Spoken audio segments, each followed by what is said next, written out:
Selamat pagi dan salam sejahtera untuk kita sekalian. Puji dan syukur kehadirat Tuhan, mari kita sama-sama panjatkan. Karena pada pagi hari ini kita diberi waktu dan kesempatan, terutama kesehatan, untuk melakukan aktivitas walaupun hanya melalui Zoom, ya. Tetapi kita bersyukur bahwa kita diberi kesempatan untuk melakukan aktivitas. Bapak Ibu yang saya hormati, saya selaku media suara bersyukur bahwa pada pagi hari ini kita berjumpa dan saya akan mendapat lagi 10 teman. Ya, mungkin sudah ada yang mengenal saya tetapi Ibu belum mengenal semuanya. Kita akan masuk pada agenda 2 pembelajaran kita pagi ini di pelatihan kepemimpinan administrator angkatan 11. Kita akan bersama-sama selama 2 jam pelajaran. Tapi sebelumnya Ibu izin share screen untuk memperkenalkan diri dulu karena kata orang tak kenal maka tak sayang. Sambil menunggu teman ya, Ibu memperkenalkan diri.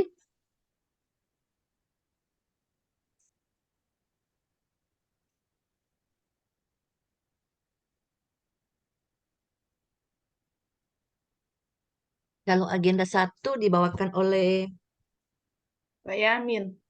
Pak Yamin. Yamin. Oke, Pak Yamin.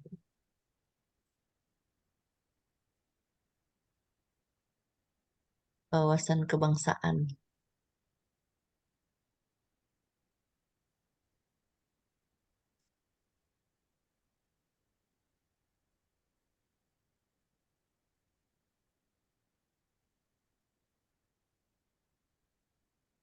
Slide-nya Ibu kelihatan?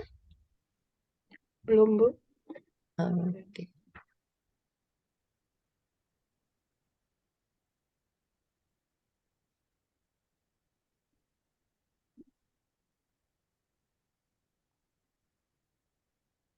Ada video pendek yang Ibu kirim, sudah dilihat-lihat? Sudah, Bu. Ya, sudah, Bu. Oke, syukurlah. Oke. Agenda 2 kepemimpinan kinerja yang Ibu katakan tadi, Ibu akan memperkenalkan dulu.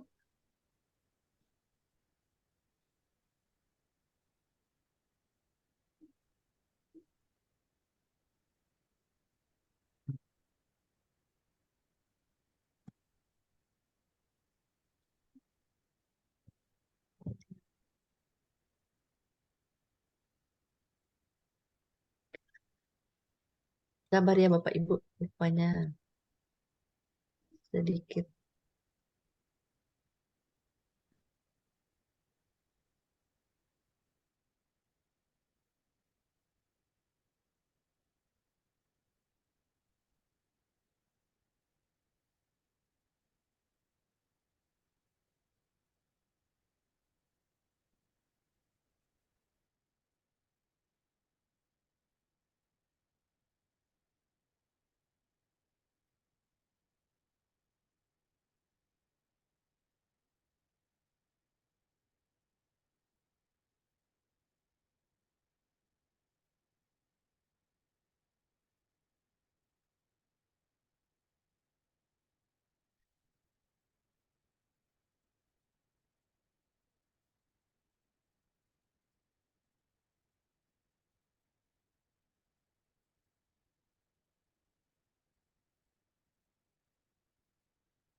Setiap penugasan modalnya itu setiap pekerja ya atau itu kan modalnya yang paling utama itu satu, yaitu Pasti akal kau baru sehat. nonton tuh, Sandy. Dan itu aja sih. Selamat malam. Pasti kau baru nonton. Ya, Iya. bisa banyak cepat, menerapkan dan Pakai mute. bisa mungkin itu Tidak. Jadi Ibu Sintes ini. So, itu tak keluar ya, nah, coach. Hmm.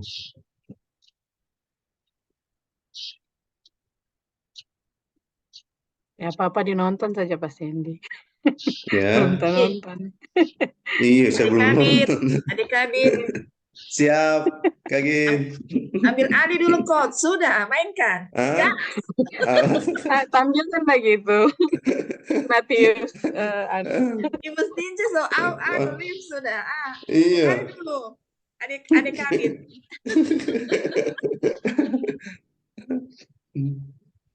Hancur. Ignatius Gimana? Jonan dia dulu. Di kantor ini Zendi di kantor. Di Adik Kabit. rumah. Di Iya, rumah. Len. Terakhir orang lagi berterima apel. Aduh. Mm. Kayaknya pada di rumah ini. Kaget bangun semua. Iya betul. Betul itu An. Kaget bangun. Ya Allah. Masih merah semua mata.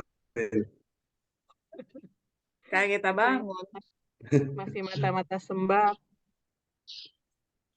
Siang baru kantor, nanti pas istirahat baru lari.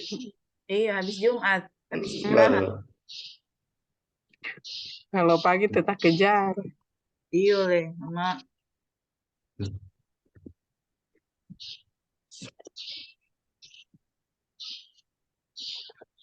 Azir boleh berikan pencerahan dulu. Atau tidak ayat lah minimal. Ini baru tak bangun ini. Belum ada jadi apa-apa. Kalau tidak materi 1-2 ayat lah bulan Ramadan. Kultum. Ini Ibu sudah masuk ya Ibu Stince.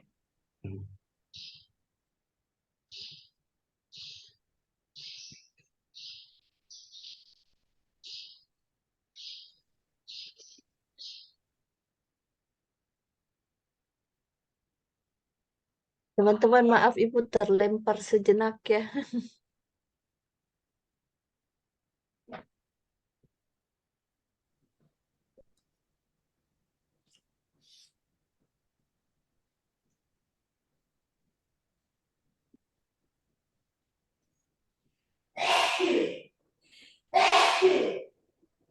Sudah 9 ya, tinggal masuk.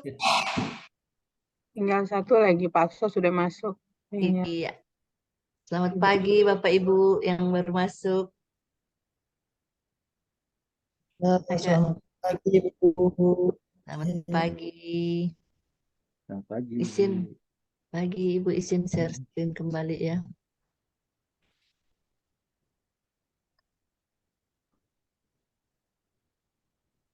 Bagaimana? Bisa kelihatan slide-nya Ibu? Belum sudah Bu. Ya, sudah Bu. Sudah Coach. Suara Ibu bagaimana? Kedengaran? Perlu lebih keras? Dengar, Jelas Bu? Dengar, Bu. Jelas. Cukup ya, oke, baik. Bapak Ibu, tadi kami sudah memulai sambil menunggu teman-teman yang lain. Kita pada hari ini akan masuk pada agenda yang kedua, ya, pemimpinan kinerja. Tapi sebelumnya Ibu akan memperkenalkan diri. Ibu diberi nama Stinche. Di sini masih menggunakan ejaan lama, ya, ejaan lama. Ini kan Stinche ejaan lama, artinya Ibu lahir pada zaman itu, di mana ejaan bahasa Indonesia belum disempurnakan. Ibu memiliki marga Nurrianto dan mendapat gelar insinyur Institut Pertanian Bogor dan MSI dari Universitas Tadulako. Ibu lahir di Buol, jadi bagian utara Sulawesi Tengah, perbatasan dengan Gorontalo pada tanggal 5 September 1964. Ibu lihat-lihat, tidak ada yang satu tanggal lahir dengan Ibu, satu tanggal ya maksudnya. Tidak ada yang tanggalnya saja tapi bulannya. Ibu saat ini Widyaswara Ahli Madya, pembina utama muda, dan alamat rumah Ibu di Jalan Sempati Air, nomor 1, mudah mencarinya, dan kantor Parman di BPSDM. Ini nomor HP dan ini email Ibu. Ibu juga pernah diberi kepercayaan untuk pada beberapa unit kerja atau OPD, dan pernah menjadi dosen pada Sekolah Tinggi Ilmu Pertanian, ini cukup lama. Dan saat ini Ibu Widyaswara Ahli Madya. Baik Bapak Ibu, sebelumnya Ibu juga ingin berkenalan dengan Bapak Ibu sekalian supaya Ibu ingin tahu nama panggilan supaya kita memanggil dengan nama panggilan itu bisa lebih akrab ya, bisa lebih akrab. Ya, silakan mulai dari Ibu Patricia. Ibu izin Bu, Coach. Ya, Assalamualaikum silakan. warahmatullahi wabarakatuh. Selamat pagi, Pagi. Coach dan teman-teman. Perkenalkan pada pagi hari ini nama saya Patricia. Saat ini saya diamanahkan di UPTD PPA, Perlindungan Perempuan Anak, di Anak Cabang Dinas DP3A, Provinsi Sulawesi Tengah. Bisa sehari-hari bisa dipanggil Cia, Bu. Izin Coach. Iya. Baik, Terima terima kasih, kasih Bu Coach. Cia. Terima kasih. Selanjutnya Pak Sidik. Halo Pak Sidik. Lanjut saja dulu ya Ibu Regina, silakan Bu. Ya, Assalamualaikum warahmatullahi wabarakatuh. Selamat pagi, Coach Bu Selamat Stince. pagi. Ibu mungkin udah lupa sama saya, Bu ya. Saya masih Ya. tetap panggil Ibu. Karena dulu waktu pemekaran Buol, sering ke Buol, saya lama di protokol, Bu. Saya taunya Ibu Oh ya, dinas waktu di Buol. betul. Ya, salam kenal Bu. Nama saya Regina. Saya dipanggil sehari-hari Gina. Saat ini bertugas sebagai Kepala Bidang Pemberdayaan Lembaga Kemasyarakatan pada Dinas PMD, Bu. Oke, terima Iya. kasih Bu Ginas. Saya sudah mulai mengenal kembali, Nah, mengingat. saya tidak lama di Oke. protokol, Bu. Hanya 20 tahun. Jadi Wah. sekarang belajar lagi di PMD. Oke, terima kasih Bu Iya, Gina. iya, makasih Bu. Iya. Lanjut Pak Sidik, silahkan Pak Sidik. Silahkan Pak Sidik memperkenalkan ya. nama kecil, nama panggilan ya. Iya Bu, ya. Nama lengkap saya Sidik Purnomo Bu. Dipanggil Sidik.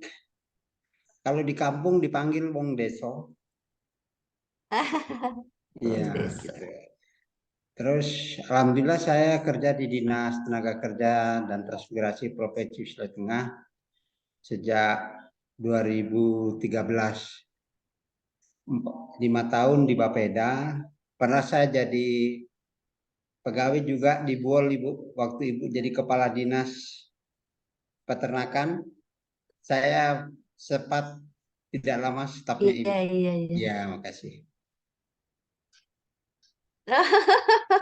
Iya. Berarti sudah mengenal saya ya. Jadi India pasti kata orang Manado lupa-lupa ingat, tetapi Lupa-lupa setelah ingat, iya. diperkenalkan sudah bisa ingat lagi. Iya, Lanjut Bu. Ibu Surya Febrianti, silahkan Bu. Assalamualaikum warahmatullahi wabarakatuh. Selamat pagi, Waalaikumsalam. Ibu Coach. Selamat pagi. Tadi Bu sudah menyebutkan nama lengkap saya, Surya Febrianti. Biasa saya dipanggil Anti, Bu. Saat ini saya dipercayakan di Dinas Cikasda, Provinsi Sulawesi Tengah, tepatnya pada bidang air minum dan penyihatan lingkungan permukiman, Bu. Terima kasih.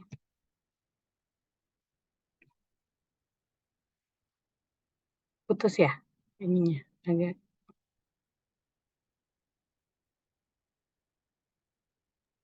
Ibu Coachnya kayaknya. Ibu Coach yang putus ya, yang ini ya.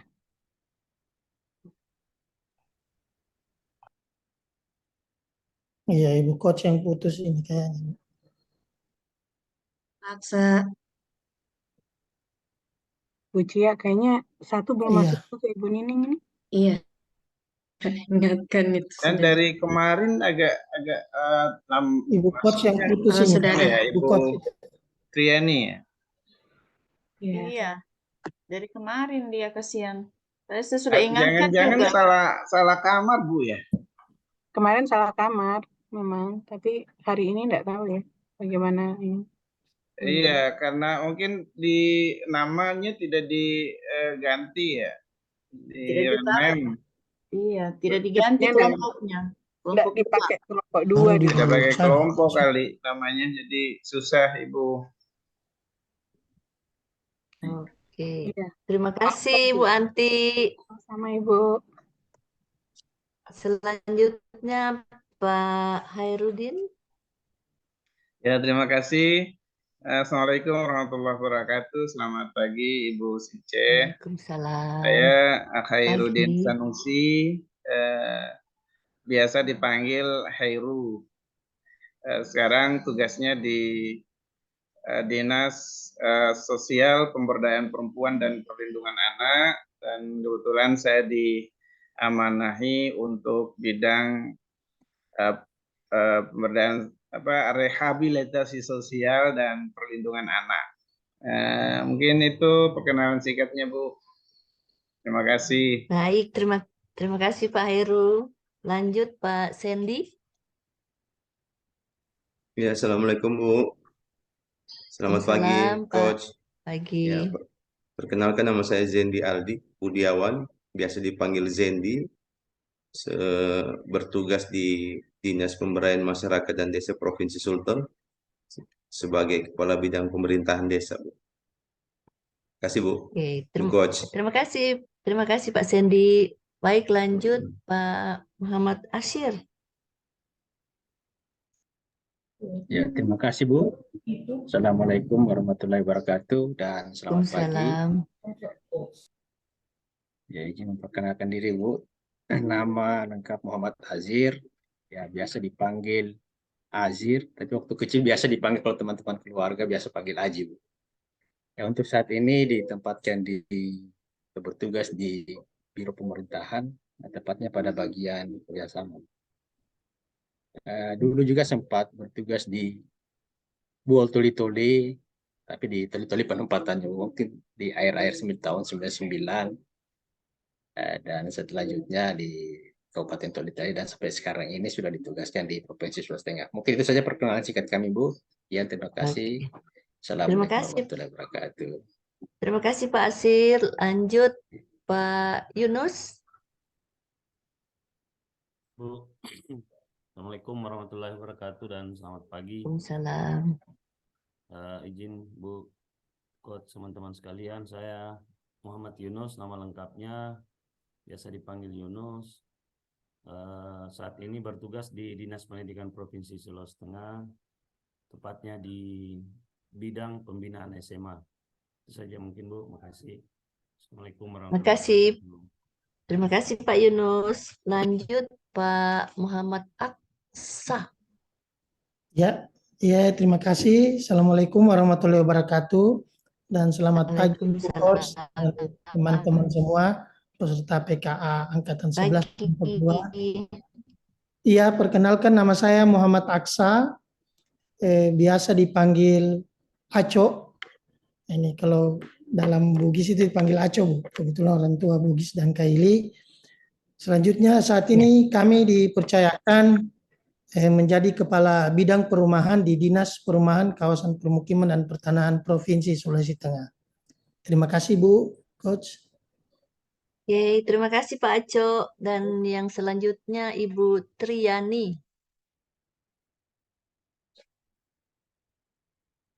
Silakan Bu Triani. Assalamualaikum izin Bu. Assalamualaikum warahmatullahi wabarakatuh. Selamat pagi. Waalaikumsalam. Selamat pagi Bu. Saya Triani Widyaningsi. Saya bertugas di UPT Bapelkes Dinas Kesehatan Provinsi Sulawesi Tengah. Panggilan sehari-harinya siapa Bu? Nining Bu. Nining. Ya. Baik, terima kasih Ibu Nining. Luar biasa. Sama-sama Bu. Sudah ya, 10-10-nya sudah masuk di room kita ini. Pagi ini kita akan sama-sama selama 2 jam pelajaran. Tidak lama, Bapak Ibu.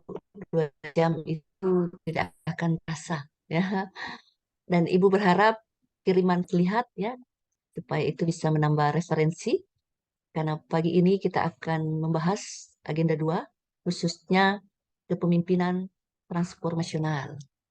Tapi sebelumnya Ibu akan memperlihatkan dulu ya.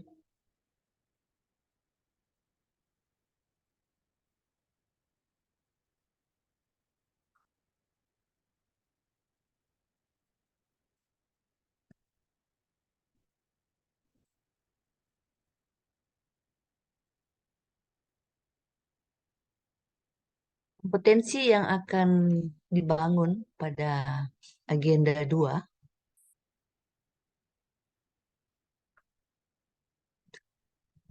lalu benar-benar ya. Ini teknologi kadang-kadang memacu kita untuk ya.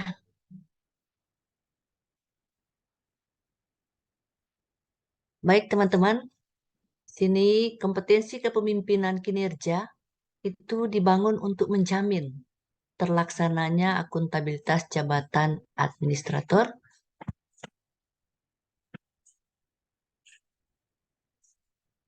dan pokok bahasan kita di agenda 2 ini ada 4 ya. Kepemimpinan transformasional pada pagi hari ini kita akan bicarakan bersama. Dan pada pertemuan kedua kita akan membicarakan tentang jejaring kerja dan strategi komunikasi organisasi sektor publik, serta pertemuan ketiga tentang manajemen perubahan sektor publik.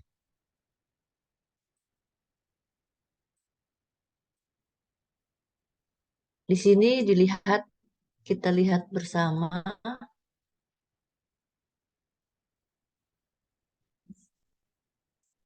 bahwa sinkronus selama 6 JP dan asinkronusnya yang banyak 18 JP. Ini tujuan pembelajaran kita. Dan ini hasil pembelajaran. Nah, kita lihat bersama mengapa materi agenda 2 ini penting.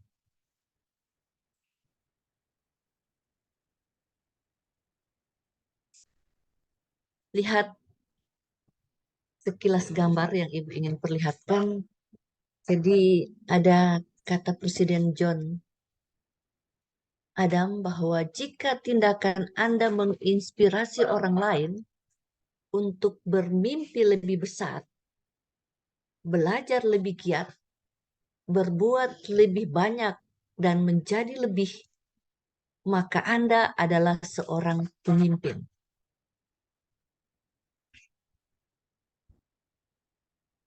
Sekarang Ibu ingin komentar dari Bapak Ibu, apa yang sudah Bapak Ibu dapatkan di MOC tentang agenda 2, khususnya kepemimpinan transformasional. Ada yang bisa berkomentar? Mari kita sharing pendapat tentang kepemimpinan transformasional yang sudah dipelajari melalui MOC. Ibu yakin dan percaya Bapak Ibu semuanya sudah lulus karena sudah berhadapan dengan Ibu pada pagi hari ini. Ada yang akan berkomentar tentang kepemimpinan transformasional? Halo? Oh ya, sebelum kita lanjut, Ibu ingin mengucapkan selamat menjalankan ibadah puasa untuk yang menjalankan ibadah puasa ya. Semoga kita selalu sehat dan apa yang dilakukan itu merupakan Amin. Terima kasih, Bu. ibadah kita. Baik, Bapak Ibu, ada yang ingin berkomentar tentang agenda 2 atau agenda 2 secara keseluruhan dari kepemimpinan kinerja yang kita pahami melalui MOC. Mbak, silakan. Ada? Atau kita perlu melihat film Pak Jonan dulu? Oh ya, silakan Ibu Nining.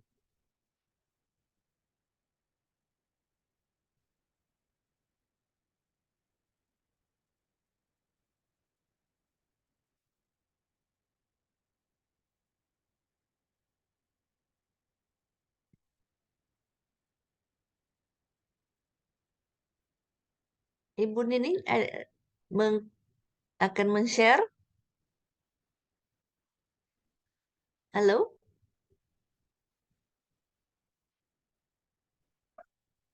Tabe Ibu Nining? Baik Bapak Ibu. Tabe Ibu Nining? Bisa mendengar suara Ibu? Teman-teman bisa melihat apa yang Ibu Nining share? Blank, Bu. Blank. Tidak ada, Bu. Belum Iya. ada, Bu. Tidak ada Bu, kelihatan. Tidak Tidak ada, Bu. kelihatan. Belum Oke, kelihatan, Ibu. Ibu. Ya. Ibu Nining bisa bicara saja kalau agak sulit di-share. Iya, saya tidak Iya, bisa silakan. share ini, Bu. Silakan, Bu. Iya, Bu. Saya tidak bisa share ya. Tidak usah di-share, Ibu bicara saja. Ibu punya kamera, kasih tarik sedikit anunya supaya Ibu punya wajah bisa kelihatan oleh teman-teman semua. Apa? Aduh, saya nggak bisa. Backgroundnya Tidak. Kamera tidak usah background. Kameranya ditarik ke bawah sedikit untuk bisa melihat. Laptopnya ditarik ke bawah kameranya, agak ke depan, tarik ke bawah supaya kami bisa melihat wajah Ibu dengan. Oke, silakan Bu. Ibu ingin berpendapat? Silakan. Ada yang ingin disampaikan? Selamat pagi, Bu. Selamat pagi. Ya, Assalamualaikum, selamat pagi Ibu Sinci dan teman-teman.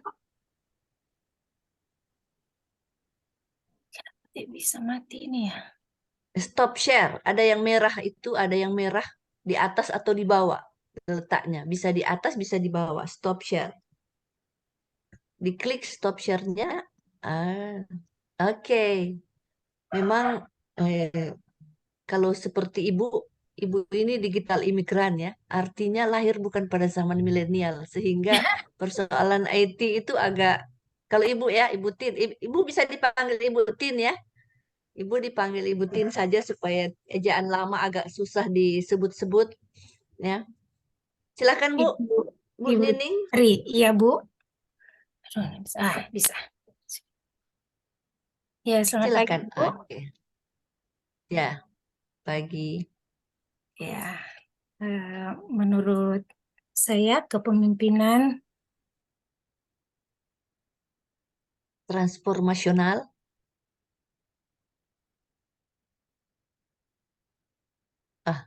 Ini rupanya signal agak ini ya Ibu Tri ya. Iya, sepertinya agak alot. Iya, agak lalot. Ini memang. Atau ada yang lainnya akan berpendapat, silahkan. Ya, coba sedikit, Bu. Silahkan Pak Hairul. Ya, terima kasih atas kesempatan yang diberikan Ibu Sice. Kepemimpinan transformasional ya. Iya, transformasional. Ya, transformasional. Oh, ya. Iya. Memang harus menjadi sebuah tipe kepemimpinan yang baru karena kepemimpinan era lama kalau bisa dibilang kepemimpinan feodal, ya, kepemimpinan yang menjadikan pimpinan itu segalanya. Nah, itu yang kemudian kecenderungan tidak memberikan perkembangan kepada bawahan atau anggota. Saya di bidang, saya tidak memanggil staff sama teman-teman, saya panggil teman-teman itu sebagai kru dari bidang ya, kru. Saya ajak teman-teman kru bidang, ayo semua kita ketika harus melakukan sebuah pekerjaan. Jadi kepemimpinan transformasional itu adalah sebuah kepemimpinan yang harus terbuka, yang kemudian bisa menginput semua pendapat-pendapat atau masukan-masukan dari semua komponen. Misalnya ya kalau kita di bidang ya semua staff yang ada di bidang, teman-teman di bidang itu harus mampu kita mengambil semua masukan-masukan dan pendapat-pendapat pendapat-pendapat mereka.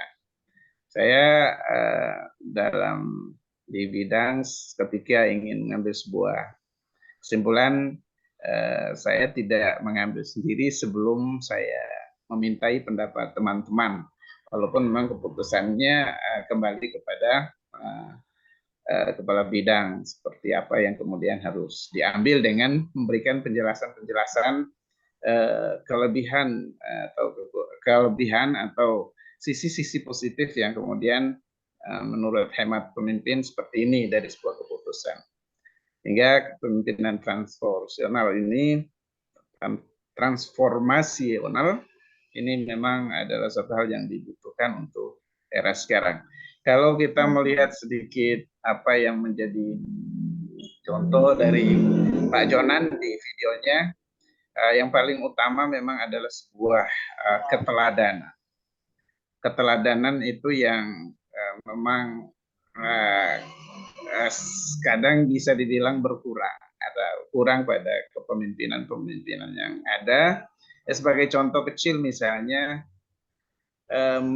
mengajak rekan-rekan atau teman-teman di bidang itu untuk hadir apel pagi, tapi pada bidang itu sendiri misalnya yang lambat untuk apel pagi, atau misalnya perjalanan dinas. Kadang ada beberapa kali saya pindah tempat menjadi kepala seksi dulu itu, saya mendapatkan kepemimpinan yang kurang bagus, di mana kepala bidang itu ya kebanyakan yang mudah-mudahan dijauhkan atau tidak kita alami, menitip SPPD, mereka tidak turun itu, staf-staf atau kepala seksi yang turun.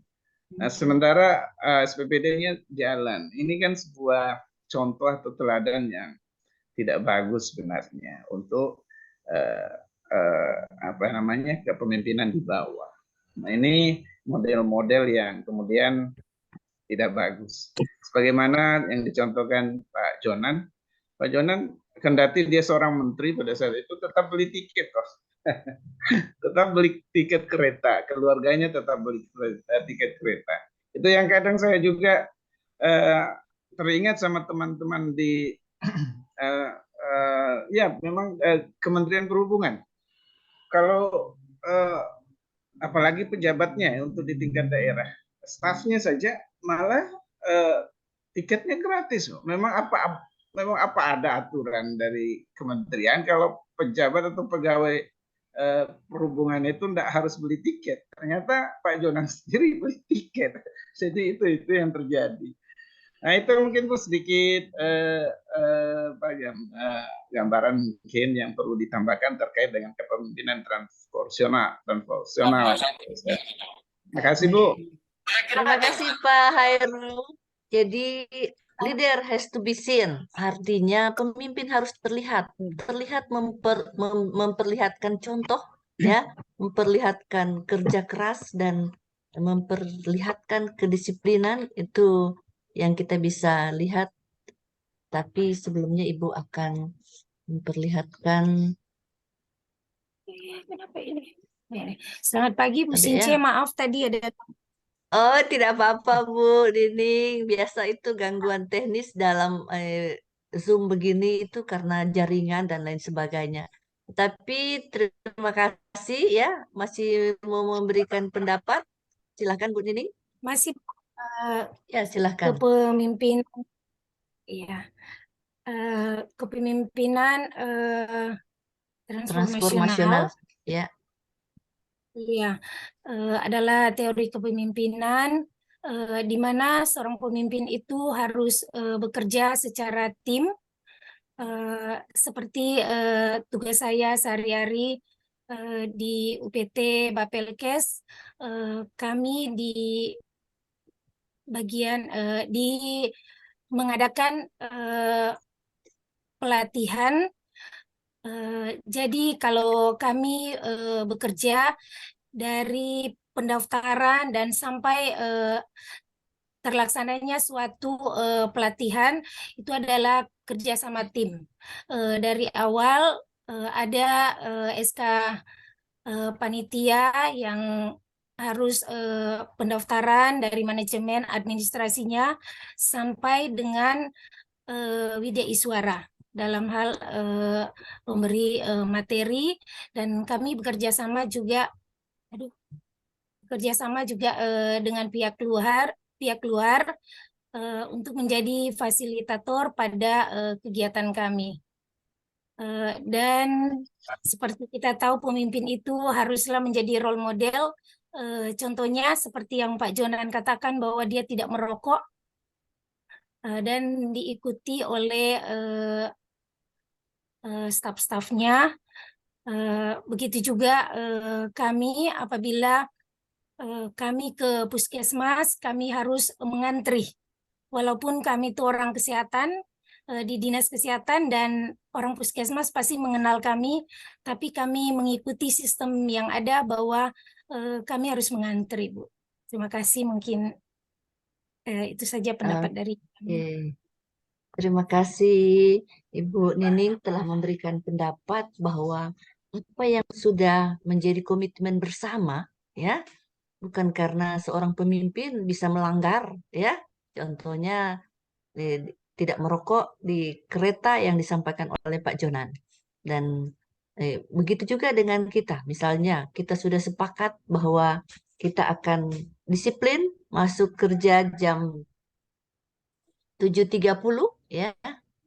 Kalau itu kita tidak komitmen dan lakukan, pasti akan sulit, ya. Apa hal-hal yang bukan berarti kita pemimpin bisa saja seenaknya. Jadi baik teman-teman, Ibu akan memperlihatkan dulu tentang ini. Ya, terima kasih Ibu Nining tadi telah memberikan pendapat, tapi sebelumnya Ibu akan memperlihatkan sedikit lagi film pendek yang berisi tentang bagaimana orang lain menilai, ya, Pak Jonan.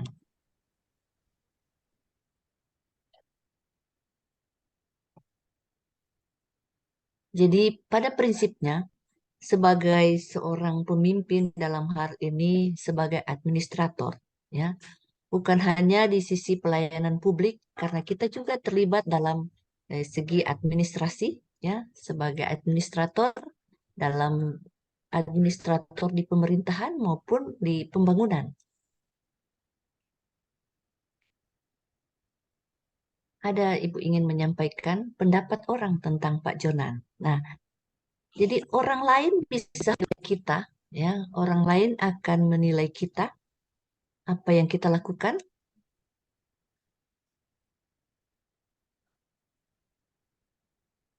Bisa terlihat slide Ibu? Bisa Bu, bisa. Tunggu ulang. Rupanya ini terjadi.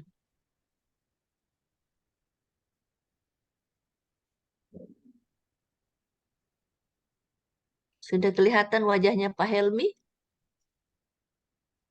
Anggap sudah. orang yang berhasil merubah sebuah BUMN yang konon juga bertahun-tahun sebelumnya diusahakan untuk berubah tapi tidak berubah-berubah. Itu PT KAI atau Kereta Api Indonesia. Dan beliau begitu menjadi dirut PT KAI itu langsung bisa merubah PT KAI. Saya ingat betul dulu tidak gampang untuk membuat supaya orang tidak lagi duduk di atas gerbong.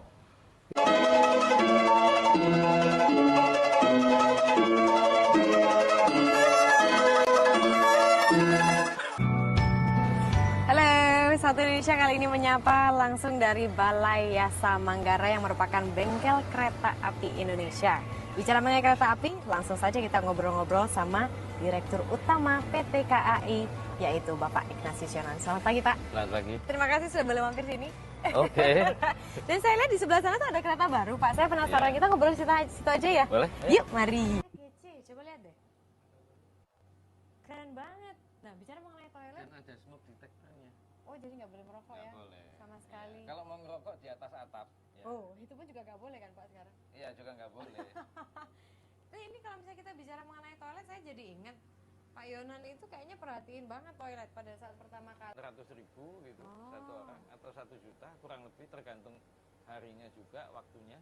Wow, bersaing ya. Ada kereta ekonomi jadi semua komuter lain, semua AC. Udah bisa pakai e-money gitu. Tarifnya lebih murah, terus keretanya jumlahnya juga udah makin lebih banyak, tapi kayak di jam-jam hektik tuh emang kadang-kadang penuh banget khusus buat perempuan. Itu Suaranya hilang, Bu. perempuan. Udah lumayan asik sih ya. Iya. Tidak kedengaran, Bu. Oke, Ibu. Kecil suaranya. Iya, memang ada bagian tadi agak kecil suaranya. Enggak ya?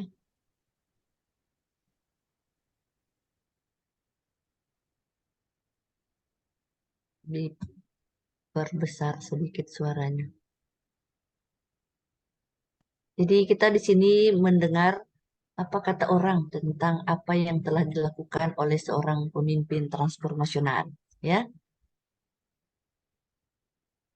Jadi kurang lebih juga seperti yang video yang sudah Ibu kirim. Mengapa Ibu kirim lewat grup? Karena memang kadang-kadang kalau memutar video di Zoom itu agak ngadat sedikit ya.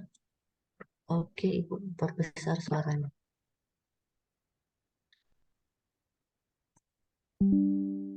Dianggap sebagai orang Bagaimana yang berhasil suaranya? merubah sebuah BUMN Ya, yang sudah kedengar, konon Bu. juga bertahun-tahun Sudah, sebelumnya Bu, sudah. diusahakan untuk berubah tapi Ya, tidak sudah bagus, Bu.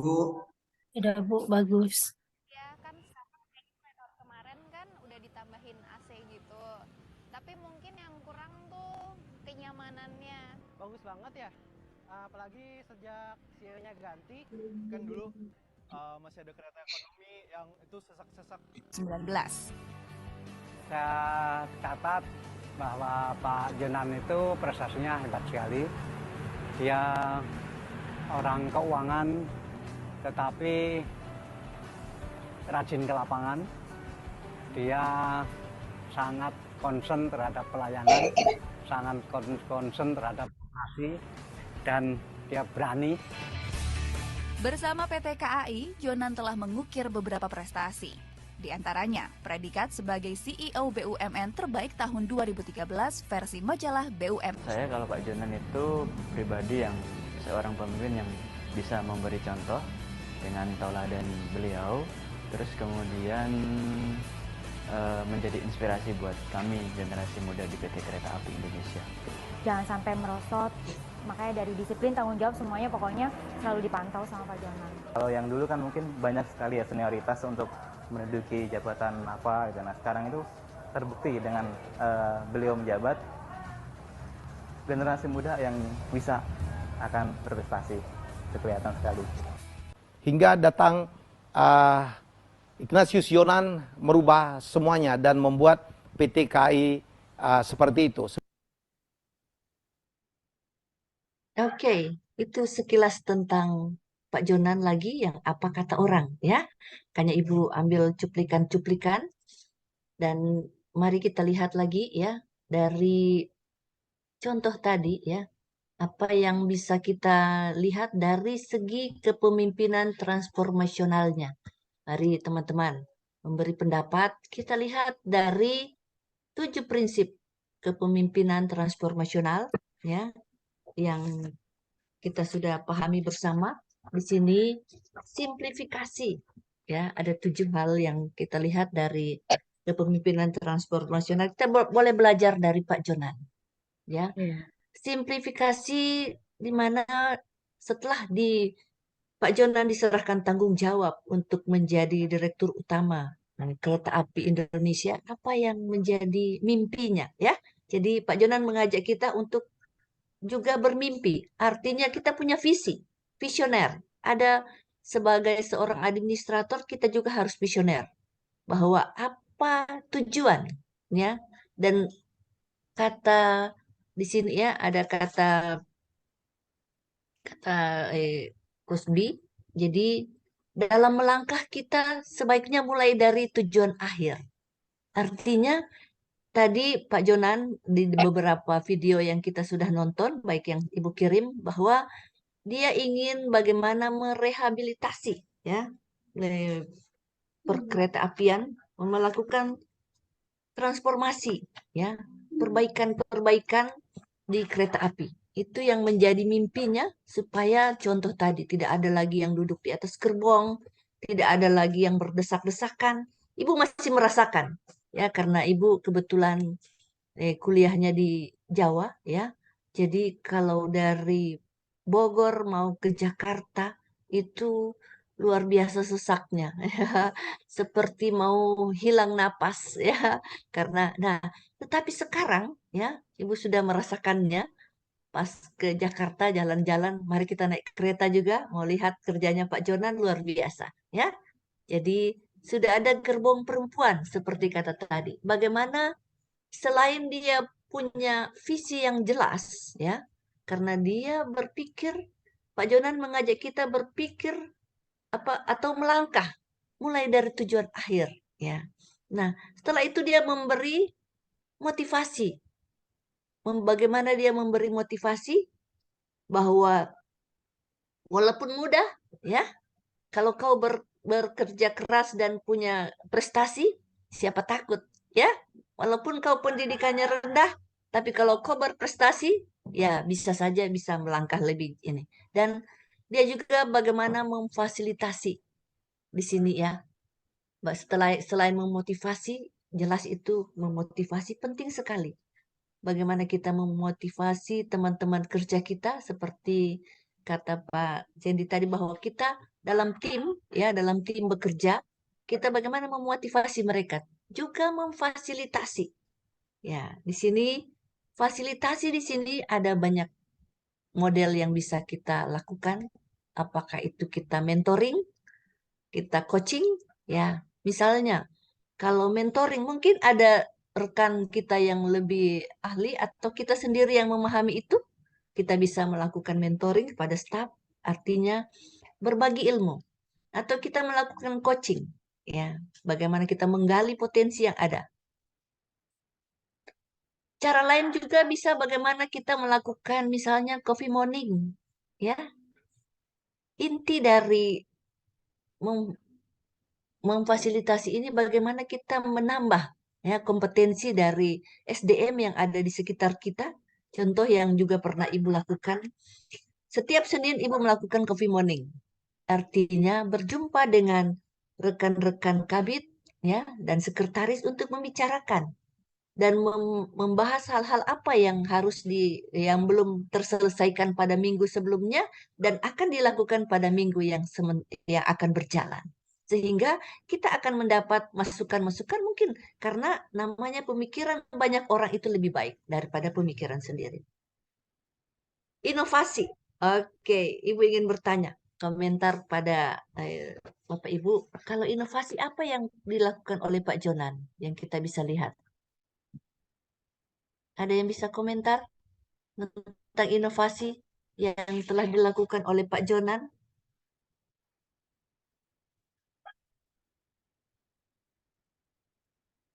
Halo? Ada yang bisa berkomentar tentang inovasi yang telah dilakukan oleh Pak Jonan? Selain Kalau etiket, inovasi di halo Ibu. Untuk ya, inovasi yang paling mendasar, kalau saya lihat tuh kemampuan Pak Jonan untuk merubah tampilan kereta yang dari sebelumnya tidak nyaman menjadi nyaman. Jadi orang yang sebelumnya cenderung tidak memilih transportasi kereta untuk dipilih, sekarang menjadi memilih transportasi kereta untuk sebagai pilihannya. Mungkin itu satu inovasi yang paling mengemuka kalau saya lihat. Terima kasih. Oke. Jadi bagaimana kemampuan Pak Jonan ya mengembangkan ide-ide baru atau merubah ya, inovasi itu bukan harus hal yang baru sekali, tetapi bisa saja yang sudah ada kita perbaiki seperti tadi ya, tampilan kereta lebih nyaman itu merupakan suatu inovasi. Sehingga itu yang dilakukan oleh Pak Jonan.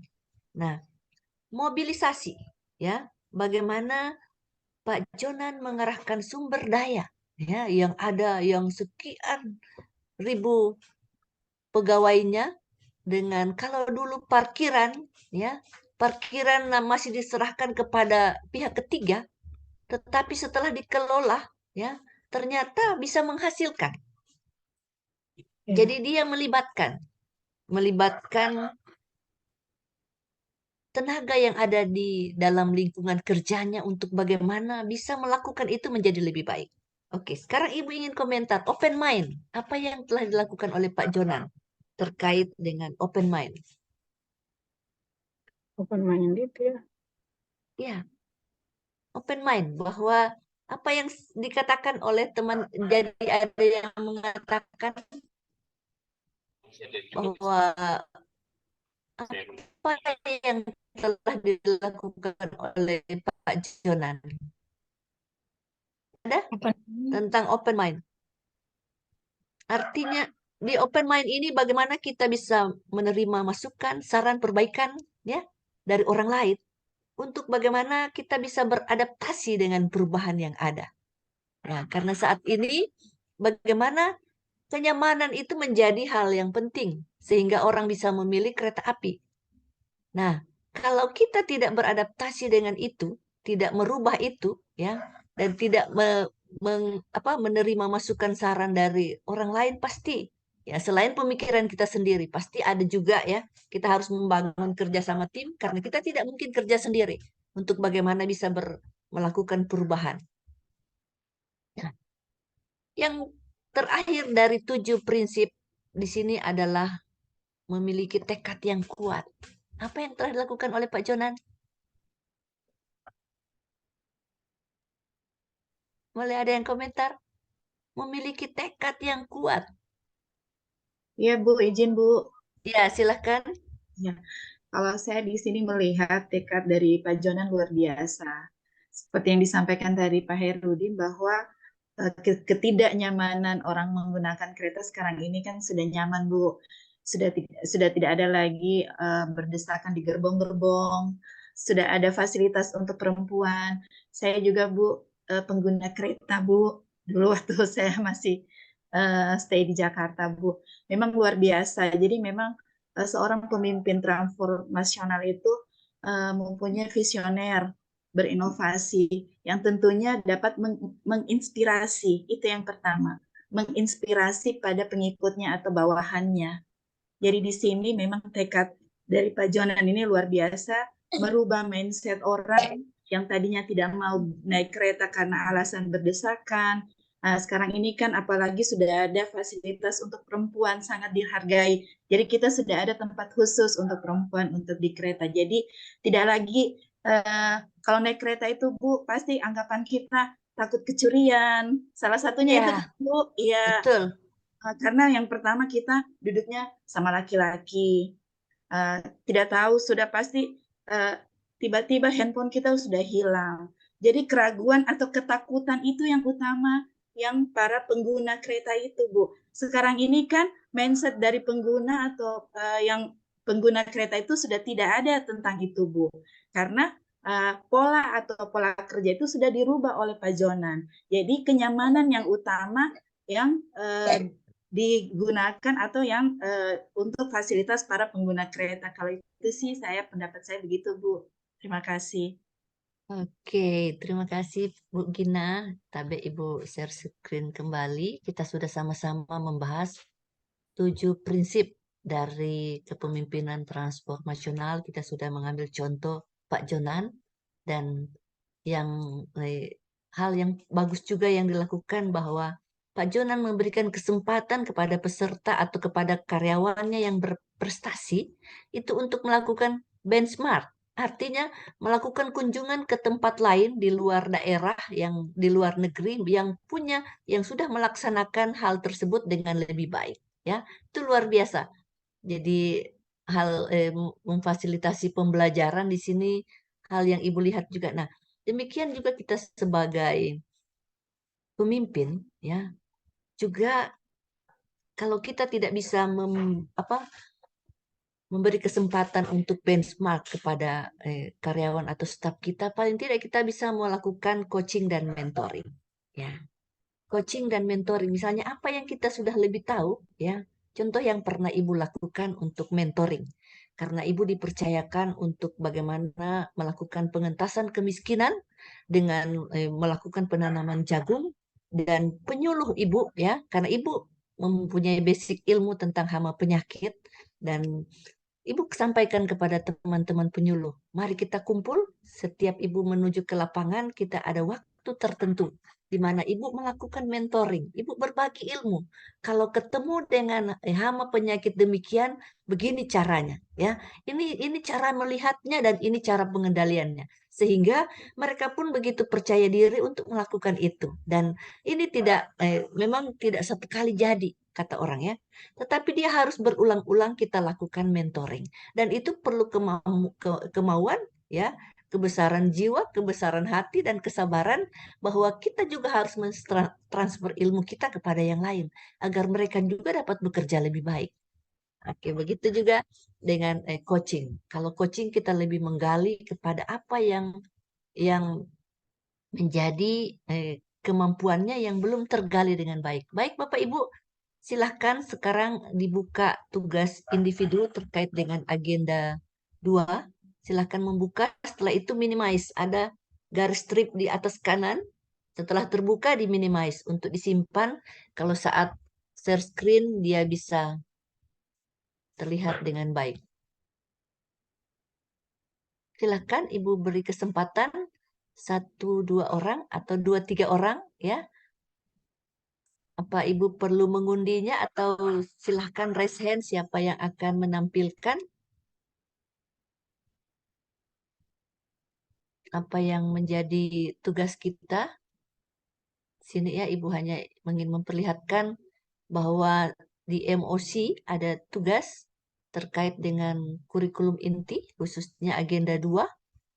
Nah, ini ya, yang tugas esai. Mohon maaf, nggak bisa tadi. Nggak bisa di apa? Dibuka? Buka dulu. Dibuka dulu, setelah itu di minimize, Pak. Ada garis strip 1 di atas kanan, di minimize. Ya. Di minimize.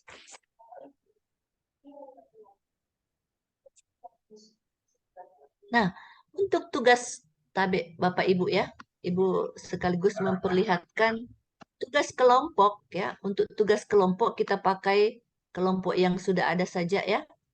Kita menggunakan kelompok yang sudah ada saja. Tugas kelompok di sini mencari tokoh ya, mencari tokoh transformational leader lainnya yang saudara ketahui, bisa belanja kasus melalui media dengan menguraikan 7 kriteria kepemimpinan transformasional yang sudah kita bahas bersama tadi ya. Itu menjadi tugas kelompok.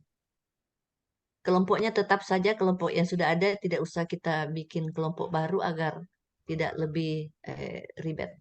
Oke? Bisa dipahami Bapak Ibu? Ya, Bu. Nah, ya, jadi tugasnya tidak susah karena hari ini setelah pembelajaran kita 2 jam ini ada 7 JP ya. Ada 7 JP yang asinkronus dan Ibu harus memberi tugas untuk mengisi asinkronus tersebut. Antara lain tugas kelompok tadi mencari tokoh yang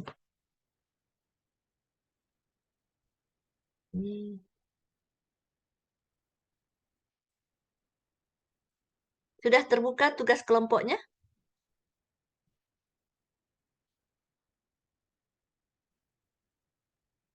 Baik, Bapak Ibu, siapa yang akan menampilkan tugas kelompok terkait dengan agenda 2? Ada yang raise hand? Ayo, siapa? Halo? Ibu harus bisa melihat. Ya, silakan Bu Regina.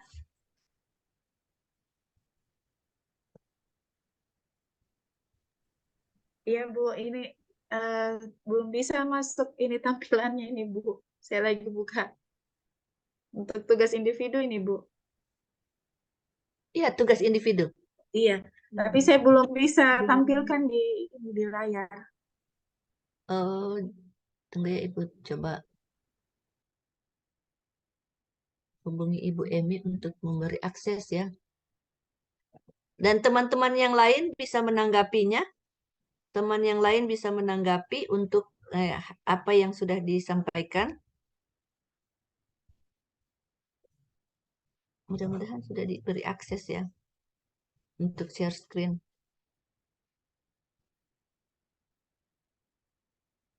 Terus Ibu, Mohon Coba maaf Ibu, ya, menanggapi yang tadi Bu. Bu Emi sudah dikasih akses untuk share screen peserta? Oke, kasih. Ya, silakan Pak Sidik menanggapi apa, Pak? Yang berkaitan dengan Pak Johan Bu. Pak Jonan. Oh ya, Pak Jonan. Ya, silakan Pak.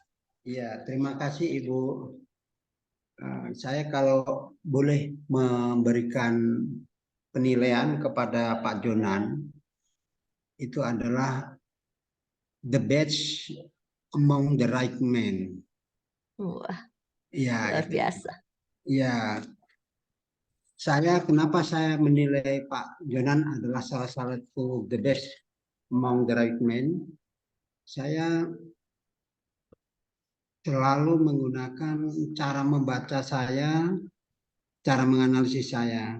Pertama adalah saya membaca tidak hanya sekedar reading, tapi saya insya Allah bisa critical reading dan kreasi reading. Insya Allah.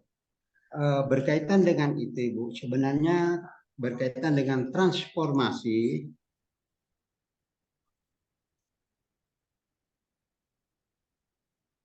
kepemimpinan transformasi ini memang sudah lama didengung-dengungkan, namun baru kali ini atau pada dekade yang saat ini kepemimpinan transformasi ini baru digalakkan.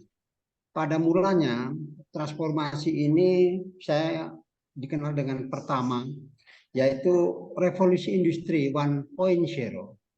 Itu sekitar tahun 1760.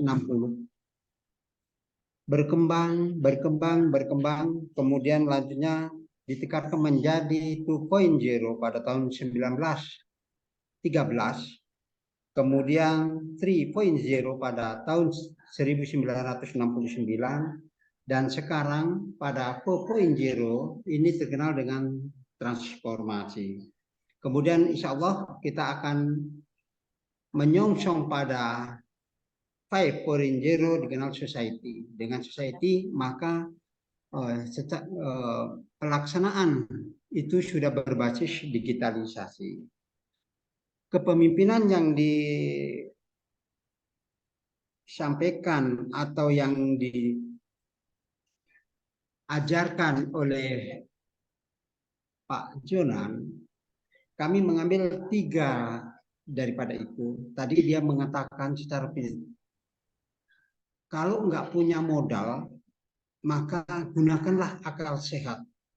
Kalau nggak punya modal. Kemudian belajarlah cepat-cepat. Setelah belajar cepat-cepat, disuruh memperbaiki apa yang ada terhadap baik itu kegagalan yang sudah dialami. Setelah itu, dia juga berpikir harus adaptif. Nah, ini semua katanya Pak Jonan adalah merupakan ilmu. Itu adalah merupakan ilmu. Di dalam transformasi ini adalah merupakan ilmu. Hari ini saya mendapatkan transformasi yang tadinya, mohon maaf Ibu Coach, kita di dalam melaksanakan pembelajaran tidak pernah menggunakan semacam Zoom. Bentuk daripada pelaksanaan menggunakan Zoom ini adalah bentuk transformasi. Kemudian dari itu saya juga memberikan ulasan sedikit kepada Pak Jonan, mengapa demikian bagusnya. Pak Jonan dia melaksanakan pekerjaan itu tidak hanya sekedar melaksanakan, tapi juga memberikan contoh. Memberikan contoh ini sebenarnya pernah dilaksanakan oleh salah seorang pendiri, salah satu pendiri Bapak bangsa kita, tapi mungkin belum terkenal bagi kita semua, tapi bagi saya adalah salah satu terkenal, yaitu bentuknya yang diucapkan dan diutarakan oleh Bapak yang namanya Ki Hajar Dewantoro. Ini salah satu memberi contoh. Artinya apa? Dia punya slogan, Tuturi Handayani ing madya mangkarsa ing ngarsa Suntulodo ing ngarsa Suntulodo ing madya mangkarsa dan tuturi handayani. Inilah bentuk itu. Jadi seorang pemimpin itu adalah bagian dari semua orang-orang yang ada di sekitarnya. Semua dari orang-orang yang di sekitarnya memberikan kebersamaan untuk mencapai suatu tujuan tertentu. Jadi kepemimpinan transformasional itu bisa dikatakan gagal apabila yang paham hanya pemimpinnya. Itu menurut pandangan saya. Kemudian kemampuan-kemampuan yang tadi disampaikan oleh Ibu Coach, termasuk ada kepemimpinan transformasional yang kriterianya ada 7, simplikasi, motivasi, fasilitasi, inovasi, mobilitas atau menggerakkan tadi, dan open mind, kemudian tekad. Yang terakhir adalah tekad. Tekad dari seorang pemimpin adalah bagaimana mensukseskan kebersamaan itu untuk mencapai tujuan yang kita harapkan demi kebaikan kita bersama. Sehingga itu apa yang dikatakan Ibu Stince tadi, bahwa dilakukan dengan banyak teman itu lebih baik daripada hanya satu orang. Artinya, with many hands is good than one hands. Atau dengan kata lain, with one hand is difficult, but many hands is easy. Itu adalah pepatah yang selalu saya katakan. Barangkali ini masukan untuk sementara. Ibu, mohon maaf kalau ada kekurangan. Billahi taufiq wal hidayah. Wassalamualaikum warahmatullahi wabarakatuh. Waalaikumsalam. Terima kasih Pak Sidik, luar biasa ya, pendapat-pendapatnya begitu mencerahkan kami. Baik, silahkan Ibu Regina sudah membuka filenya, silahkan menyampaikan tugas videonya. Ya, oke. Teman-teman yang lain bisa melihat ya, Bapak Ibu yang lainnya. Mari kita sama apa yang telah dibuat oleh Ibu Regina tentang optimalisasi peran kader pembangunan manusia. Ya, baik Bu, terima kasih Ya, Bu. silakan. Ya. Untuk tugas individu ini Bu, berkaitan dengan tugas kami, di mana kami mengenai bagaimana peran dari kader pembangunan manusia dalam penanganan stunting yang berbasis potensi lokal. LKD pada Permendagri 18/2018 dan LAD yaitu merupakan wadah partisipasi masyarakat sebagai pemerintah desa yang ikut serta dalam perencanaan, pelaksanaan, dan pengawasan pembangunan. Nah, ini Bu, lokus kami untuk penurunan stunting ini yaitu di Kabupaten Sigi. Karena Kabupaten Sigi ini 2 tahun terakhir ini memang ada penurunan, tetapi tetap menjadi angka paling tertinggi untuk kabupaten kota sesuai setengah.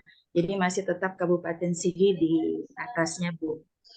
Jadi di sini kami akan mengoptimalkan bagaimana peran kader pembangunan manusia melalui potensi lokal yang ada di Kabupaten Sigi, yaitu melalui kebun gizi. Nah, kebun gizi ini pemanfaatan bagi penurunan stunting, Bu, dapat langsung dimanfaatkan oleh masyarakat, terutama pada KK atau pada rumah tangga masing-masing. Nah, dampak dari itu, Bu, potensi lokalnya salah satunya adalah kelor. Dan ini memang, Bu, sudah diuji coba. Ya, Dan sudah teruji. Iya, sudah teruji, Bu. itu melalui tablet kelor. Nah, jadi kelor itu mereka keringkan, setelah itu mereka dengan proses-proses yang ada, jadi dia sudah berbentuk serbuk dan menjadi tablet. Dan itu diminumkan pada anak-anak yang terkena stunting, Bu. Jadi yang agak tertinggi stunting itu kan sekarang ini di Kabupaten Sigi ada 24 lokus untuk tahun 2022 ini. Tetapi Bu, alhamdulillah memang Kabupaten Sigi dari tahun ke tahun itu penurunannya sangat signifikan, yaitu dari 2021 itu 40,7. Di 2022 itu ada penurunan 36,8. Jadi Bu, lumayan hampir 3,9, hampir 4%. Walaupun memang tetap masih tertinggi Bu untuk kabupaten, untuk Provinsi Sulawesi Tengah masih tertinggi. Jadi mengapa kami memang mengambil Kabupaten Sigi untuk tugas kami ini, untuk lokus atau penelitian kami, Bu. Untuk identifikasi masalah, Bu, di sini memang peran dari KPM itu belum berjalan dengan baik. Nah, karena itu tadi belum ada namanya peningkatan atau pelatihan yang diberikan kepada KPM sendiri. Dan untuk identifikasi masalah yang pertama itu, Bu, belum optimalnya penglibatan kelembagaan pemerintah desa dalam pemberdayaan masyarakat. Yang kedua, belum optimalnya pemberdayaan masyarakat untuk menurunkan tingkat stunting di desa. Yang ketiga, belum efektifnya dukungan kelembagaan dan strategi pemberdayaan masyarakat desa dalam pencegahan stunting. Yang keempat, belum optimalnya peran kader pembangunan manusia dalam pencegahan stunting melalui potensi lokal. Dan yang kelima, belum efektifnya program pemberdayaan masyarakat dalam pencegahan stunting. Analisis masalah berdasarkan identifikasi isu potensi masalah yang ada pada Dinas Pemberdayaan Masyarakat dan Desa Provinsi Sulawesi Tengah secara internal dan eksternal yang ada di ruang lingkup bidang pemberdayaan lembaga kemasyarakatan desa. Di sini dipilih satu permasalahan yang akan dijadikan prioritas utama untuk dicari solusinya berdasarkan peran dan wewenang di organisasi. Dan kami di sini menggunakan metode untuk menganalisa masalah tersebut dengan metode A, aktual, K, kekalakan, B, problematika, L, kelayakan untuk mengetahui masalah mana yang dominan. Nah, di sini Bu, untuk masalah yang pertama, belum optimalnya penglihatan atau penglibatan kelembagaan masyarakat desa dalam pemberdayaan masyarakat. Di sini dia total poinnya 17, jadi dia berada pada ranking keempat. Yang kedua, belum optimalnya pemberdayaan masyarakat untuk menurunkan tingkat stunting di desa. Sini total poinnya yaitu 16 dan berada di ranking kelima. Yang ketiga, belum efektifnya dukungan kelembagaan dan strategi pemberdayaan masyarakat desa dalam pencegahan stunting. Di sini total poinnya 18, dia pada poin ketiga. Dan yang keempat, belum optimalnya peran kader pembangunan manusia dalam pencegahan stunting melalui potensi lokal. Poinnya 20, dia pada posisi ranking pertama. Dan belum yang kelima yaitu belum efektifnya program pemberdayaan masyarakat dalam pencegahan stunting. Total poin 19, dia pada ranking kedua. Berdasarkan penetapan masalah dalam menggunakan teknik AKPL, diperoleh 3 permasalahan yang kemudian akan dipertimbangkan kembali untuk dijadikan masalah prioritas. Kemudian ketiga masalah tersebut kembali diidentifikasi dengan teknik U, urgensi, S, serius, dan G, growth. Yaitu yang pertama, belum optimalnya peran kader pembangunan manusia dalam pencegahan stunting melalui potensi lokal. Ya, total poinnya 15, ranking pertama. Yang kedua, belum efektifnya program pemberdayaan masyarakat dalam pencegahan stunting, dan ranking kedua.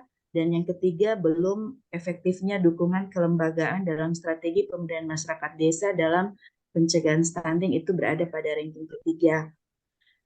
Dari tabel tersebut, Bu, masalah dalam skor tertinggi adalah masalah nomor 1, yaitu belum optimalnya peran kader pembangunan manusia dalam pencegahan stunting melalui potensi lokal.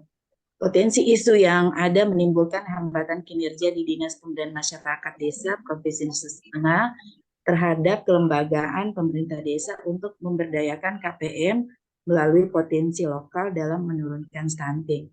Untuk itu perlu adanya inovasi, optimalisasi peran kader pembangunan manusia dalam pencegahan stunting berbasis potensi lokal untuk meningkatkan kinerja organisasi dalam memberdayakan penurunan stunting role model Kabupaten Sigi.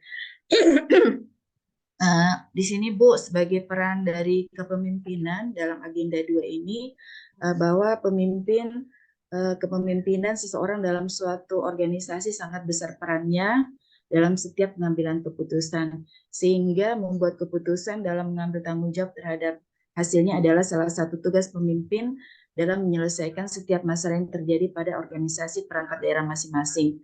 Bidang pemberdayaan masyarakat desa pada Dinas Pemberdayaan Masyarakat Desa Provinsi Sulawesi Tengah menerapkan peran kepemimpinan dengan melakukan peningkatan kesadaran pegawai dalam melihat masalah yang terjadi pada organisasi perangkat daerah untuk dapat diselesaikan dengan cepat dan akurat. Kemudian peran pemimpin dalam menyelesaikan masalah tidak mudah untuk dilakukan dengan sendiri karena dibutuhkan untuk mengembangkan jejaring kerjasama dengan para stakeholder internal maupun eksternal. Melalui jejaring kerjasama ini akan terjadi kemudahan dalam menyelesaikan setiap masalah atau kendala yang terjadi dikarenakan adanya bantuan dari dukungan dari part stakeholder tersebut. Dalam mengatasi masalah, pemimpin juga dapat membuat strategi komunikasi yang baik, terdapat koordinasi tim kerja dengan prinsip-prinsip pelaksanaan gagasan secara rasional dan efisien. Dalam melakukan manajemen perubahan untuk memahami permasalahan organisasi serta melakukan evaluasi rencana perubahan tersebut untuk menciptakan sesuatu yang lebih baik untuk peningkatan penyelesaian masalah pada Dinas Pemberdayaan Masyarakat dan Desa Provinsi Sulawesi Tengah. Bidang pemberdayaan masyarakat desa dengan memecahkan masalah saat ini belum optimalnya peran kader pembangunan manusia dalam pencegahan stunting melalui potensi lokal dengan pemberdayaan kader pembangunan manusia dalam membuat kebun gizi di pekarangan rumah masyarakat ataupun tahan hibah di setiap desa untuk pencegahan stunting di setiap desa yang rentan mengalami stunting. Baik Bu, terima kasih. Demikian Bu Coach. Ya, terima kasih Ibu Gina. Silahkan di stop share. Luar biasa ya. Jadi ada beberapa ulasan Ibu yang ingin Ibu sampaikan, bahwa dari apa yang sudah Ibu Gina paparkan, ini hal yang sangat baik dan ada sedikit yang Ibu ingin sampaikan. Ibu izin share screen kembali,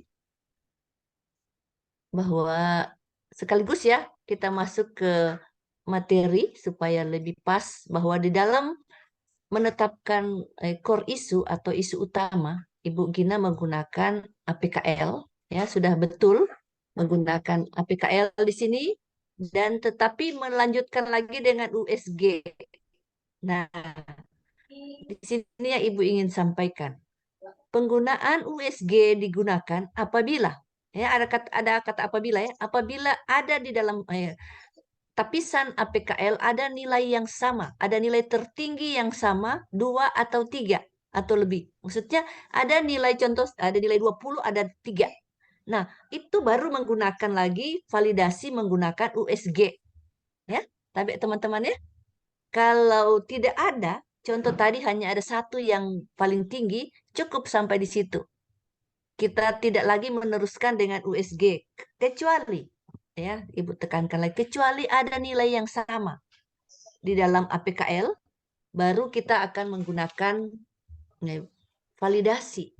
Validasi kita akan gunakan untuk melihat mana yang paling urgent, ya, mana yang paling urgent yang kita lihat, dan mana yang paling serius, ya, yang kita perlu tangani, dan mana yang paling growth. Artinya perkembangannya akan mengkhawatirkan atau akan mengakibatkan lebih buruk terjadi kalau tidak segera diatasi. Kalau ada 3 yang sama, ya, Tabe ya, kalau ada 3 yang sama. Sehingga kalau cuma satu, Bu Gina cukup APKL saja. Luar biasa ya. Bu Gina sudah masuk ke hal itu ya. Ini ya, Ya, baik, Bu. Akan bisa diperbaiki, terlihat. Bu. Ya, Ya, bisa siap, Bu. terlihat validasi slide Ibu. Bisa, Jadi, Bu. oke, APKL ini kalau sudah kita pakai itu saja. Kalau sudah ada yang core issue, artinya nilai yang tertinggi 1, cukup. Ya, nanti kita akan lanjutkan lagi melihat apa yang menjadi penyebab. Tapi kalau ada 3 yang sama nilainya, misalnya ada 3 yang 19, artinya kita perlu memvalidasi lagi isu itu. Mana yang paling kita harus segera lakukan. Ya, itu maksudnya. Nah, ada cara lain juga kita dalam menetapkan isu, kita bisa menggunakan kriteria Astrid. Ya, kita bisa menggunakan kriteria Astrid yang nilainya 100 totalnya. Ya, dari 6 kriteria yang kita pakai, ini kita bisa lihat. Nah, tadi yang Ibu katakan, yang di USG, di sini kita menggunakan skor 1 sampai 5 ya, skala Likert, bahwa kita melihat itu dari yang tidak urgent sampai sangat urgent dan seterusnya. Nah, langkah selanjutnya setelah kita mendapat core issue, ya, kita akan menganalisis penyebab menggunakan Fishbone. Ya, ini saran Ibu untuk kita menggunakan Fishbone. Jadi, fokus permasalahan ada di kepala ikan, ya. Unit kerja kita ada di ekor, dan ini tulang-tulang. Tulang-tulang ini merupakan faktor-faktor penyebab mengapa masalah itu terjadi. Ya. Faktor-faktor penyebab mengapa masalah itu terjadi. Nah, dari faktor-faktor ini kita akan bisa membuat alternatif apa yang bisa kita lakukan. Alternatif pemecahan dari penyebab. Ini cuma sebagai contoh ya. Sebagai contoh ini kita melihatnya dari materialnya, dari metodenya, dari money, dan dari mesinnya. Tulang-tulang kecilnya apa saja yang misalnya dari nya, apa saja menyebabkan keterlambatan penyediaan berkas rekam medis rawat jalan. Ya, itu karena ketidakdisiplinan petugas misalnya ya. Jadi bagaimana dia mengembalikan dan mengambil itu. Jadi ini dari nya ya. Dari metodenya bagaimana? Belum tersedianya alur ya, dan lain sebagainya. Setelah itu kita akan membuat alternatif. Nah, dalam membuat alternatif ini, semua penyebab kita masukkan di kolom yang kiri, dan gagasan atau alternatif, luar biasa Ibu Gina telah menyampaikan inti, dan tugas individu kita, ya, tugas individu ini menyempurnakan, ya, menyempurnakan masalah yang diangkat tadi seperti Ibu Gina, ya. Lanjutkan dengan sudah dapat core issue, kita mencari penyebabnya dengan Fishbone dan mencari alternatif pemecahannya. Tetapi yang perlu Ibu ingatkan, ya, ada hal yang Ibu perlu ingatkan bahwa apa yang kita lihat ini harus tergambar dengan baik, ya. Selain dari isu strategis di unit kerja kita, di bidang kita harus melihat lagi indikator kinerja utama. Bagaimana ketemunya? Dan indikator kinerja utama yang ada di khususnya bidang yang kita tangani. Ya, tentang misalnya angka stunting ya. Dan nilai yang harusnya ini ya, atau targetnya harus berapa dan realisasinya berapa. Kita lihat. Kalau ada ketimpangan berarti ada masalah besar di dalamnya, ya. Oke, Ibu stop share kembali. Masih ada yang ingin menampilkan tugas? Silahkan. Dan jadi tugas individu sudah Ibu sampaikan, dan itu bisa diselesaikan dengan tugas yang ada, disempurnakan saja, ya. Tinggal ditambahkan, tidak usah membuat yang baru, Sudah yang ada itu saja disempurnakan supaya lebih efisien. Iya, baik Bu. Terima kasih Bu. Ya, oke. Siapa yang ingin menampilkan? Tadi sudah Ibu Regina. Kita masih punya waktu sedikit. Atau ada yang ingin bertanya? Silahkan. Ada yang ingin ditanyakan terkait dengan apa yang tugas-tugas atau materi kita hari ini tentang kepemimpinan transformasional yang sudah kita bahas bersama? Iya Ibu, Silakan. Ada yang ya silakan. saya Bu. Silakan Pak Sidik. Iya, Eh, saya kirim ke WA-nya Ibu, mohon maaf karena di sini nggak bisa. Iya. Ya, terus saya hampir sama mirip dengan Ibu Regina di dalam melaksanakan menggunakan prosedur analisis, gitu. Ya. Menggunakan prosedur menggunakan itu yaitu APKL tadi Bu. Nah, ya. Tapi di dalam pembobotan saya supaya pembobotan saya itu tidak terjadi subjektivitas, maka saya menggunakan metode Likert. Likert itu 1 sampai 5 dari yang rendah sampai yang paling tinggi. Ya. Kemudian berkaitan dengan itu, ini metode saya di dalam mengambil skala Likert tadi. Mengapa demikian? Yaitu begini, saya menggunakan semacam perangkat. Perangkatnya adalah mitra kerja saya. Saya tidak menyebut bawahan, tapi saya selalu di ruangan sebagai mitra kerja saya atau peer work itu. Sehingga dia yang saya suruh mengisikan supaya tidak terjadi bias dan saya tidak subjektivitas dalam menentukan penilaian-penilaian yang saya buat di tabulasi nanti.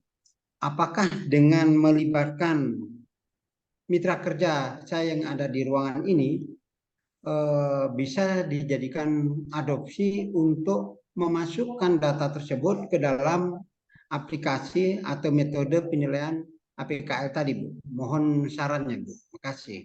Oke, luar biasa Pak. Memang di dalam penentuan skala dari 1 sampai 5 yang kita pakai itu, sebaiknya kita melakukan diskusi dengan rekan sejawat kita atau dengan tim ya, untuk mereka memberi pendapat juga bahwa ini angka berapa di sini di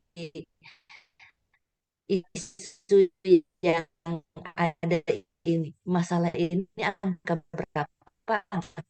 Setelah itu kita rata-rata untuk dari 10 orang yang hadir, itu misalnya ada yang 5, 4, ada yang 2 yang 5, 2 yang 4 ya. Jadi setelah itu kita beri bobot dia dengan rata-rata ya, supaya kita bisa mendapat kesimpulan bahwa ini nilai untuk aktual pada masalah ini. Jadi kita boleh jelaskan pada petugas kita bahwa di dalam melakukan pembobotan, saya melakukan FGD misalnya, FGD ya, Focus Group Discussion ya, dalam menentukan angka-angkanya dengan melihat skor yang ada. Boleh, ya tidak ada masalah. Kita narasikan dalam tulisan kita. Dan memang sebaiknya demikian, karena jangan cuma kita yang berpendapat, mungkin saja kita melihat itu, oh ini sangat tinggi. Tetapi ternyata menurut pendapat yang lain tidak seperti itu. Ya, karena itu kita perlu berdiskusi paling tidak juga dengan mentor kita. Ya, dengan mentor kalau ada kesempatan ya, karena mentor sibuk mungkin dengan tim kita ya untuk menentukan itu. Terus dilakukan ya, supaya kalau ada angka yang sama ya, baru kita menggunakan kembali USG untuk memvalidasi dari misalnya dari 3 masalah yang sama nilainya, mana yang harus kita angkat. Kita validasi dari segi urgensinya, mana yang urgen yang harus kita selesaikan. Ya. Mana yang serius, ya? Mana yang serius? Boleh kita diskusikan kembali. Sekarang karena ada 3 yang sama teman-teman, mari kita coba pilih lagi. Dari 3 ini mana yang akan kita lakukan, yang akan kita angkat menjadi core issue untuk hal yang akan Bapak lakukan. Jadi akan lakukan perubahan di dalamnya. Nah, dari situ kita akan memvalidasi mana yang urgent, mana yang serius dan mana yang growth. Yang growth di sini artinya, misalnya contoh ya, persoalan stunting. Kalau dia tidak segera diatasi, maka dia akan bertambah lebih banyak. Misalnya ya, kalau ini kita anggap bahwa hal itu demikian. Artinya pertumbuhannya akan lebih serius, akan lebih urgent, dan dia akan menyebabkan keburukan yang lebih kalau kita tidak atasi. Itulah growth. Ya, sehingga kita memvalidasinya dengan USG. Tapi kalau di APKL kita sudah mendapat core issue, artinya isu utama dengan jumlah tertinggi, 1, cukup saja APKL. Tidak usah kita lanjutkan lagi dengan USG. Nah, karena dalam pemaparan nanti di seminar itu cuma 10 menit, ya. Termasuk ini cara bagaimana menetapkan isu, melihat penyebabnya.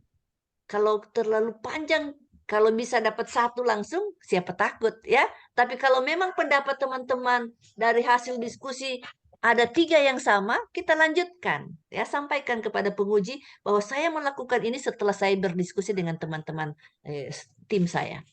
Gitu Pak Sidik. Oke, ada lagi yang lain yang ingin melakukan bertanya, silahkan. Ya. Bu, saya mau bertanya Bu. Ya. Terima kasih Bu Sinca.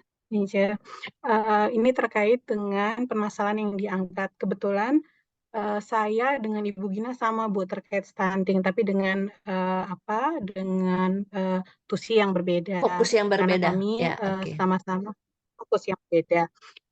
Jadi kami sama-sama memang masuk ke dalam tim penurunan stunting yang berdasarkan SK Gubernur. Jadi isu ini lagi isu yang membumi, Bu. Jadi ini kami anggap menarik. Jadi sama ininya, sama kesalahannya. Tidak apa-apa, Bu ya, itu. Tidak apa-apa. Yang penting Bu? Apakah begini. tidak masalah? Tidak masalah. Ibu Anti melihat dari segi mana, ya? Ibu Regina melihat dari mana? Ya, karena memang hal yang terintegrasi, ini namanya terintegrasi. Ya, dengan adanya SK Gubernur, artinya ada tim integrasi yang dibentuk untuk bagaimana stunting ini cepat ya bisa teratasi. Artinya tim yang terintegrasi itu sangat efektif untuk dilakukan dalam skala yang besar, karena kalau kita sendiri mau melakukan itu berapa besar biayanya, mana cukup di OPD kita ya. Tetapi kalau masing-masing ya, kalau masing-masing dalam tim terintegrasi itu ya, contohnya di WOG Whole of Government, di sini bagaimana stunting ini harus dituntaskan, harus atau diturunkan, bagaimana masing-masing mengerjakan pekerjaannya, tugas dan fungsinya masing-masing, tapi dengan tujuan yang sama, ya, itu dia. Jadi mungkin Bu Anti dari segi mana lihatnya, tapi Bu ini dari segi mana melihatnya, Bu Regina, sehingga terintegrasi, bagus ya, tidak ada masalah, tidak ada masalah. Yang penting ada dasar hukum. Ada dasar hukumnya, sehingga dalam pelaksanaan kegiatan kita tidak cuma asal-asal istilahnya ya. Ada tujuan bersama yang ingin kita capai ya. Karena untuk meminimalisir ya penggunaan dana pada OPD masing-masing dengan keterbatasan dana yang ada, tidak mungkin cuma stunting yang kita uruskan, pasti ada urusan lain lagi. Nah, bagaimana ini bisa terintegrasi dengan OPD yang lain agar ini bisa isu nasional yang juga merupakan isu di daerah kita ini bisa teratasi. Tidak ada masalah ya, yang penting kita melihatnya dari mana dan kita melaksanakan perubahan itu dari mananya ya. Oke, masih ada lagi yang jadi Bapak Ibu sebagai informasi untuk yang memaparkan selanjutnya itu sudah merubah ya, sudah memperbaiki sebagaimana yang Ibu sampaikan. Jadi sudah diperbaiki makalahnya, karena itu menjadi tugas individu, perbaikan sebagaimana yang sudah disampaikan. Karena Ibu Emi sudah kelihatan, Ibu Emi sudah kelihatan, itu artinya kita sudah selesai. Oke. Ya, padahal baik, masih Bapak banyak Ibu yang saya Ibu sama Ibu Stin. ya. Oke, bisa lewat chat, bisa lewat chat juga. WA aja Bu ya. Bisa. Kita kan punya grup. Wah, itulah fungsinya grup. Iya. Oke. Ya, Bu, baik Bapak Ibu yang saya hormati. Ya, sekali lagi Ibu ingin sampaikan bahwa tugas kelompok pakai kelompok yang sudah ada saja. Ya. Tidak usah merubah kelompoknya supaya tidak bikin ribet lagi. Setelah itu ya, angkat satu tokoh yang mirip dengan Pak Sonan, tapi yang paling penting di sini bagaimana Bapak Ibu melihat ya 7 prinsip dari kepemimpinan transformasional itu dari tokoh tersebut ya. Setelah itu tugas individu memperbaiki esai yang sudah ada supaya bisa lebih sempurna. Demikian pertemuan kita Tes pagi ini. pengumpulannya Lebih kapan, kurangnya Bu? Ibu mohon maaf. Tanya ke Ibu Emi ya. Boleh Bu Agus. Boleh. Bagus ya. Boleh Bu. Dede. Boleh.